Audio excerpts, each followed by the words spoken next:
We have the first quarter of negative GDP growth since 2022.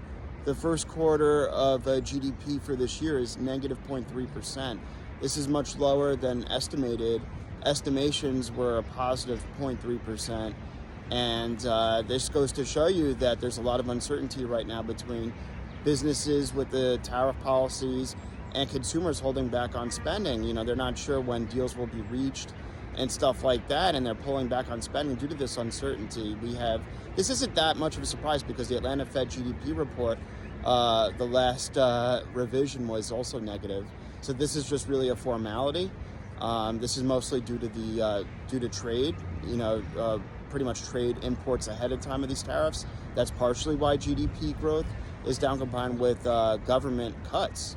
So those two things really weighed on GDP for this quarter. On top of that, we're seeing also, the stock market at the beginning of April, it was the worst April since the Great Depression, but Secretary Bessent went on the news on ABC's This Week, and he pretty much said that, yeah, that's true, but the NASDAQ had a big bounce back and is actually positive for the month of April, albeit this was as of a few days ago. We don't know now that the market knows the Q1 GDP numbers will likely decline a lot today, but as of a few days ago, the NASDAQ was actually up for the month of April, despite all the uncertainty with the tariff policies and Liberation Day.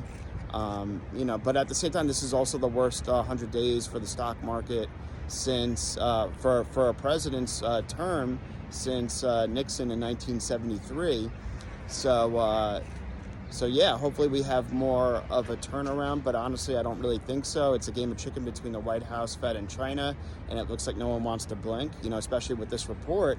And GDP, another thing that came out was that the price index numbers were higher than estimated at 3.7% compared to 3.1%. That shows prices high and then growth down. And then we also had a separate report of the ADP private payroll report for April. That came in much lower than estimated at 62,000 compared to 114,000. So jobs are down too, or less than expected. That's stagflation, and that means the Fed probably won't cut interest rates anytime soon. So that leaves me a little worried. I think the lows are in, but we're going to have a lot of volatility from here until we hear trade deals announced. We need to hear deals signed, sealed, and delivered. Obviously, all eyes are on big tech. Google had really good earnings, and I think tech will save the day. I still think the tailwinds of AI are greater than the headwinds of this tariff uncertainty because AI and technology, quantum computing, and so forth are secular trends that I don't think the reset of global trade will stop.